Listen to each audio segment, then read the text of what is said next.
Video like जरूर कर लीजिए और ऐसे वीडियो लगातार फ्री में पाने के लिए चैनल को तुरंत सब्सक्राइब कर लीजिए और बेल आइकन को जरूर टैप कर लीजिए ताकि आगे भी सारे वीडियो आपको मिलते रहे। यूट्यूब में फॉलो करते हैं तो प्लीज ये वाला फ्री टेलीग्राम चैनल जरूर ज्वाइन कर लीजिएगा। सारे नोटिफिकेशन सारे अपडेट यहीं पे आते हैं, ध्यान रखिएगा। सारे क्वेश्चन अटेम्प्ट करिए और स्कोर अपना तुरंत कमेंट करके बताइए कितने सही हो रहे हैं कितने गलत हो रहे हैं, जल्दी से कमेंट करके बताइए। जो हमारा वीडियो था उसमें हमने जम्मू कश्मीर से रिलेटेड कुछ बातें करी थी, उसी में आगे हम नेक्स्ट पॉइंट की तरफ बात करेंगे। यहाँ पर गॉड्स ऑन कंट्री, ठीक है, गॉड्स ऑन कंट्री ये किसको बोला जाता है? केरला को बोला जाता है।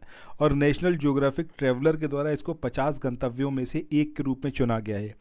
अब यहाँ की जो कैपिटल है जो कि आपका तिरुवनंतपुरम है, उससे तकरीबन 175 किलोमीटर की डिस्टेंस पर सबरीवाला मंदिर है। और सबरीवाला मंदिर जो है इसको मलयालम भाषा में इसका जो मतलब होता है सबरीमाला का, वो क्या होता है? पहाड़ होता है, ठीक है। और असल में अगर हम बात करें तो ये जो जगह है ये सह्याद्री पर्वतमाला से घिरे हुए है और पथनामथिट्टी ज़िले में ये लोकेटेड है, ठीक है। चलो आगे बढ़ते हैं नेक्स्ट पॉइंट पर। भारत में 1850 में सर्वप्रथम टेलीग्राफ सेवा ये कलकत्ता और डायमंड हार्बर के बीच में शुरू की गई थी। सो आपसे अगर पूछा जाए टेलीग्राम सेवा कब शुरू करी गई थी इंडिया में, तो आपको याद रखना है 1850 में। और किस किस के बीच में? तो कलकत्ता और डायमंड हार्बर के बीच में जो है इसको शुरू किया गया था। 1881 में इंग्लैंड की जो ओरिएंटल टेलीफोन कंपनी लिमिटेड थी उसने हिंदुस्तान में कलकत्ता, बम्बई, मद्रास और अहमदाबाद में टेलीफोन एक्सचेंज स्थापित किए थे। बाद में 28 जनवरी 1982 को टेलीफोन सेवा की औपचारिक स्थापना कर दी गई थी। इसके बाद नेक्स्ट पॉइंट की बात करते हैं। भारतीय डाक विभाग द्वारा द्रुत डाक सेवा 1 अगस्त 1986 को प्रारंभ की गई थी और इस सेवा के अंतर्गत पत्रों को, दस्तावेजों को, पार्सलों को जो है इनकी डिलीवरी एक निश्चित टाइम पीरियड के अंतर्गत की जाती थी। निश्चित अवधि में डिलीवरी न होने पर ग्राहक को डाक शुल्क पूर्ण रूप से वापस कर दिया जाता था। इसके बाद नेक्स्ट पॉइंट की बात करें। बायोगैस संयंत्र इस शक्ति जो है तथा खाद ये दोनों प्रदान करता है। मतलब बायोगैस संयंत्र जो है ये शक्ति भी देते हैं और खाद भी प्रोवाइड करते हैं। ये ऊर्जा का एक अक्षय सोर्स है, मतलब स्रोत है। और ये जो है आपका कृषि अपशिष्ट, गोबर, नगर निगम कचरे एवं सीवेज आदि से उत्पादित होता है। नेक्स्ट पॉइंट की बात करें तो भारत नाइट्रोजनी उर्वरक का दूसरा सबसे बड़ा उत्पादक और उपभोक्ता, मतलब कंज्यूमर भी है और प्रोड्यूसर भी है। इंडिया सेकंड प्लेस पर आता है दुनिया में। और इस्पात उत्पादन में इसका तीसरा स्थान है, थर्ड प्लेस पर है। इसके बाद नेक्स्ट पॉइंट की बात करें, ये है आपका थुम्बा। केरल की राजधानी जो तिरुवनंतपुरम है उसके पास में ही लोकेटेड है। प्रोफेसर साराभाई के नेतृत्व में गठित अंतरिक्ष अनुसंधान समिति ने Thumba equatorial rocket launching station इसकी स्थापना का निर्णय। आप लोग उत्तर प्रदेश पीसीएस की तैयारी कर रहे हैं, आप आरओ की तैयारी करना चाहते हैं, बीईओ की तैयारी करना चाहते हैं, इन तीनों एग्जाम की अगर आप तैयारी करने चाहते हैं तो स्टडी फॉर सिविल सर्विसेज के कोर्सेज को आप ज्वाइन कर सकते हैं कंप्लीट तैयारी के लिए। ये वन स्टॉप डेस्टिनेशन है, यहाँ पर आपको सब कुछ मिलेगा जिसमें स्टडी मटेरियल रहेगा, टेस्ट सीरीज रहेंगी, पेड क्विज रहेंगी, सब कुछ आपको एक ही जगह पर मिलेगा। और ये सब कुछ सफिशिएंट होगा आपके एग्जाम को क्रैक करने के लिए, एग्जाम को निकालने के लिए। लेटेस्ट ग्रुप स्टार्ट हो चुके हैं और उन ग्रुप में आपको एडमिशन लेने के लिए सिंपली जो ये नंबर मैं आपकी स्क्रीन पर लिख रहा हूँ, इन नंबर्स पर आप कॉल कर सकते हैं। 8564880530 इस नंबर पर आप संपर्क कर सकते हैं। इसके अलावा 9696066089 इस नंबर पर कांटेक्ट कर सकते हैं, या फिर आप 7523864455 इन तीनों में से किसी भी नंबर पर कॉल करके आप हमसे संपर्क कर सकते हैं और ये लेटेस्ट ग्रुप जो है इसमें आप एडमिशन ले सकते हैं। 1962 में लिया था। ऐसा इसलिए किया गया था क्योंकि थुम्बा भू चुंबकीय विषुवत रेखा पर लोकेटेड है। इसके बाद नेक्स्ट पॉइंट की बात करें तो बात होगी आपकी श्रीहरिकोटा की, ये आंध्र प्रदेश में लोकेटेड है। इसके बाद Bhabha atomic research centre bark, ये मुंबई महाराष्ट्र में लोकेटेड है। पोखरण की बात करें तो पोखरण राजस्थान राज्य के जैसलमेर जिले में लोकेटेड है और भारत का पहला भूमिगत परमाणु परीक्षण पोखरण में ही किया गया था। आई होप ये वाले पॉइंट तो आपको पता होंगे। इसके बाद the Himalayan mountaineering institute Darjeeling Paschim Bangal में ये लोकेटेड है। नेक्स्ट हम बात करें तो जवाहरलाल नेहरू कृषि विश्वविद्यालय, ये जबलपुर मध्य प्रदेश में लोकेटेड है। सरदार वल्लभ भाई पटेल कृषि प्रौद्योगिकी विश्वविद्यालय, ये मेरठ उत्तर प्रदेश में लोकेटेड है। काफ़ी इंपॉर्टेंट है, इसको आप ज़रूर याद रखें। एग्जामिनेशन में ये पहले भी पूछा गया है कि सरदार वल्लभ भाई पटेल कृषि प्रौद्योगिकी विश्वविद्यालय ये उत्तर प्रदेश के किस जिले में लोकेटेड है, तो आपको याद रखना है मेरठ। नेक्स्ट पॉइंट की बात करें, इंदिरा गांधी कृषि विश्वविद्यालय की स्थापना छत्तीसगढ़ राज्य के रायपुर जिले में की गई थी। इसके बाद अगला पॉइंट है कि भारत का प्रथम परमाणु रिएक्टर, इसका नाम क्या था, अप्सरा था, और ट्रॉम्बे स्थित भाभा एटॉमिक रिसर्च सेंटर में इसका परिचालन यानी कि ऑपरेशन जो था वो अगस्त 1956 में प्रारंभ किया गया था। इसके बाद नेक्स्ट पॉइंट की बात करें, सिटी ऑफ ब्रास, इसकी संज्ञा जो है वो मुरादाबाद को दी जाती है, जो कि उत्तर प्रदेश का एक ज़िला है, और ये पीतल के बर्तनों के लिए फेमस है।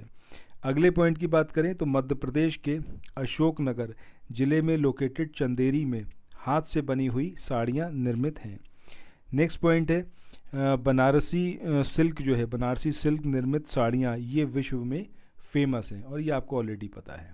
इसके बाद अगले पॉइंट की बात करें, तमिलनाडु के कांचीपुरम में कांजीवरम सिल्क साड़ियाँ ये बनती हैं, और इसलिए कांचीपुरम को गोल्डन सिटी या फिर वाराणसी ऑफ द साउथ इसकी संज्ञा भी दी जाती है। तो कांचीपुरम के बारे में ये चीज़ आपको याद रखनी है। इसके बाद डिंडीगुल की बात करें, ये तमिलनाडु का एक नगर है, और यहाँ पर हैदर अली ने फ्रांसीसियों के सहयोग से एक शस्त्रागार की स्थापना की थी।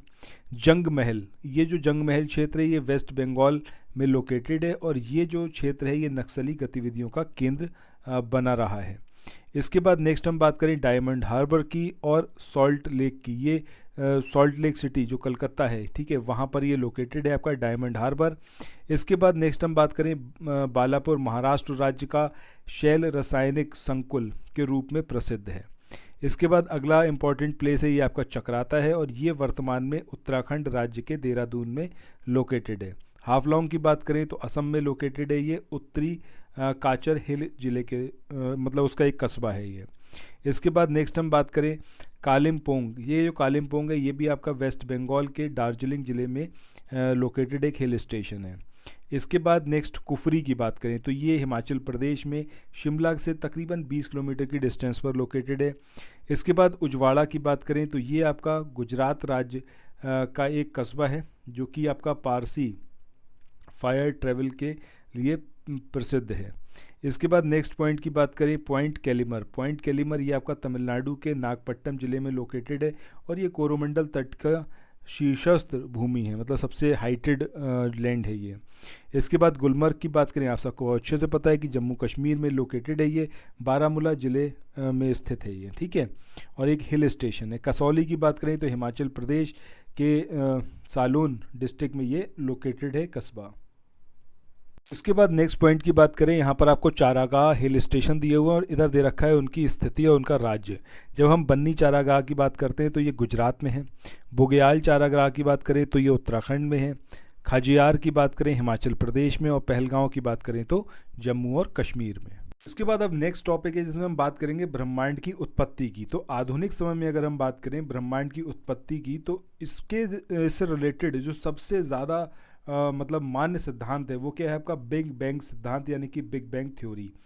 और इसे जो है विस्तारित ब्रह्मांड परिकल्पना यानी कि एक्सपेंडेड हाइपोथेसिस भी कहा जाता है।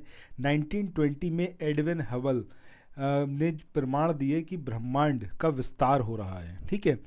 आगे बात करते हैं तारों के निर्माण की। अगर स्टार्टिंग की बात करें ब्रह्मांड की तो उस टाइम पर ऊर्जा और पदार्थ का जो डिस्ट्रीब्यूशन था वो समान नहीं था, और इस वजह से क्या हुआ, अलग अलग ग्रेविटेशनल फोर्सेस जो था उसमें मतलब देखा गया डिफरेंस। अब ये जो ग्रेविटेशन फोर्स था इसकी वजह से क्या हुआ कि पदार्थों का संकेंद्रण हुआ या फिर एकत्रण हुआ, और उसी एकत्रण का परिणाम था कि आकाशगंगाओं का विस्तार होता चला गया। अब आकाशगंगा की अगर हम बात करते हैं तो इसमें असंख्य तारे होते हैं, और यहाँ पर जो आकाशगंगाओं का विस्तार है वो इतना अधिक होता है कि उनकी जो डिस्टेंस है वो लाइट ईयर्स में इसको मापा जाता है। इसके बाद नेक्स्ट हम बात करते हैं कि ग्रहों का निर्माण कैसे हुआ। सबसे पहले बात करें ग्रहों की उत्पत्ति हुई उसके संबंध में। सबसे ज़्यादा तो एक लॉजिक वाला जो हाइपोथेसिस था या फिर परिकल्पना थी, ये किसके द्वारा दी गई? तो ये एक फ्रांसीसी वैज्ञानिक थे, इनका नाम था काम्टे द बफन। इन्होंने 1749 में जो था इन्होंने इससे रिलेटेड हाइपोथेसिस को दिया था। और ग्रहों की उत्पत्ति में भाग लेने वाले तारों की संख्या के आधार पर वैज्ञानिक संकल्पनाओं को दो भागों में यहाँ पर डिवाइड किया जाता है। एक है आपका अद्वैतवादी संकल्पना और दूसरी आपकी द्वैतवादी, यानी कि मोनिस्टिक कॉन्सेप्ट और ड्यूलिस्टिक कॉन्सेप्ट। अब अद्वैतवादी संकल्पना की बात करें तो इसके अंतर्गत कांट की वायव्य राशि परिकल्पना और लाप्लास की निहारिका परिकल्पना ये सबसे ज़्यादा फेमस है। तो ये आपको याद रखना है कि ये जो वायव्य राशि परिकल्पना थी ये कांट ने दी थी और लाप्लास ने दी थी निहारिका परिकल्पना।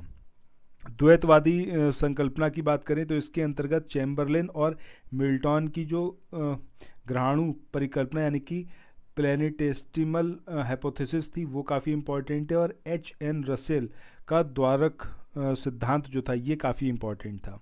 इसके बाद नेक्स्ट हम पॉइंट की बात करें कि हमारी गैलेक्सी जिसमें हमारा सौरमंडल लोकेटेड है उसे मंदाकिनी या फिर आकाशगंगा या फिर दूध मेघला मिल्की वे कहते हैं। और गैलेक्सी जो है वो अनेक आकार प्रकार में दृश्य होती है। ये अंडाकार, सर्पिलाकार और अनियमित आकार इसके अलग अलग हो सकते हैं। इसके बाद नेक्स्ट पॉइंट की बात करें कि ब्रह्मांड ये अनंत गैलेक्सियों का सम्मिलित रूप है। प्रत्येक गैलेक्सी में औसतन 1 लाख या फिर 1 लाख मिलियन तारे हैं जिनका निर्माण गैलेक्सी में उपस्थित हाइड्रोजन और हीलियम के संगठक यानी कि जो उनकी कंपोजिशन वाली जो निहारिकाएं हैं उससे होता है। इसके बाद नेक्स्ट हम बात करें सुपरनोवा विस्फोट की। तो सुपरनोवा विस्फोट के बाद तारा मृत्यु की दिशा को प्राप्त करता है, अतः सुपरनोवा एक मृतप्राय तारे का जो विस्फोट अवस्था है वो है। इसके बाद नेक्स्ट हम बात करें कि सूर्य हमारी गैलेक्सी आकाशगंगा के 100 अरब तारों में से एक है। गैलेक्सी में स्थित प्रत्येक तारा इसके केंद्र की परिक्रमा करता है गैलेक्सी के। इसके बाद नेक्स्ट हम बात करें क्वासर की। तो क्वासर एक चमकीला खगोलीय पिंड है जो अत्यधिक मात्रा में ऊर्जा उत्सर्जित करता है। इसके बाद नेक्स्ट इंपॉर्टेंट है ओरियन नेबुला। ये हमारी आकाशगंगा के सबसे शीतल और चमकीले तारों का समूह है। इसके बाद प्रॉक्सिमा सेंचुरी की बात करें तो ये सूर्य के निकटतम तारा है। ठीक है, तो आज के इस वाले सेशन तक को यहीं पर रखते हैं, प्रॉक्सिमा सेंचुरी तक। उसके बाद नेक्स्ट वीडियो में फिर मिलते हैं। तब तक आप लोग इन वाले वीडियोस को एंजॉय करिए और चैनल पर बने रहिए। तो फिर मिलते हैं नेक्स्ट वीडियो में। Thank you so much, have a nice day, bye bye.